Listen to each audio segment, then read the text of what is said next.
Welcome to Kenobi Academy. Introduction to Indoor Farming Module. Nutrients for Plant Growth. In this video, you will learn a little more about the nutrients needed by plants to grow in a healthy way. Just like us, plants are living beings and need food to grow and be healthy.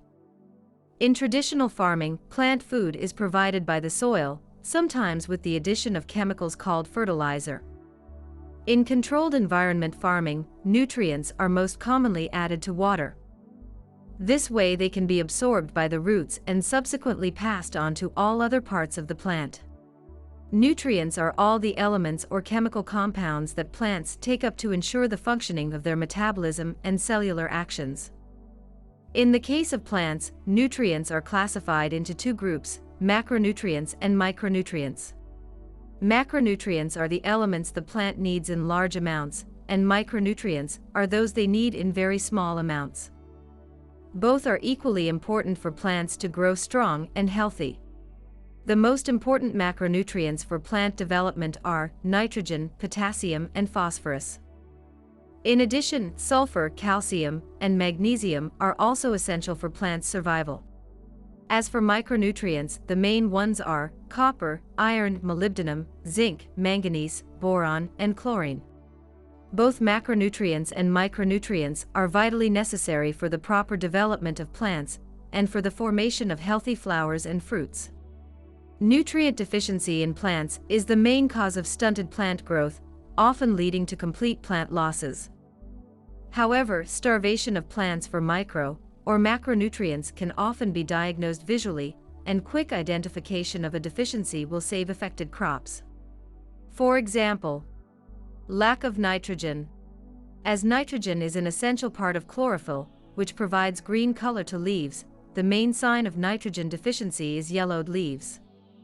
Unchecked early signs develop into bad secondary leaves, purple stem stripes, plant thinning, and reduced growth. Lack of phosphorus. Plants need phosphorus to build proteins in buds, seeds, and flowers. A typical sign of phosphorus deficiency in plants is a purplish or reddish coloration on the undersides of mature foliage. Sometimes severe deficiency results in brown stippling and necrosis, withering, and death. Lack of potassium. Potassium helps plants to resist disease. It also allows plants to make the sugars they use to synthesize proteins, duplicate cells, or develop roots. Potassium deficiency in plants is identified by irreparable yellowing of the leaf margin, rotting, burning, wrinkling, curling, and shrinking. The Kenobi dosing system and grow recipes provide the appropriate amounts of nutrients to keep your plants healthy and strong. However, since some types of plants need more or less of certain nutrients depending on the growing conditions, it's possible for the system to get out of balance. Nutrients also degrade over time, so be sure to check your supplies frequently. Examine your crops every day for any signs of deficiency, and make sure that your dosing system is functioning optimally by performing the required system maintenance as scheduled. This concludes the Kenobi Academy Indoor Farming video. Nutrients for Plant Growth. Thank you for watching, and happy growing!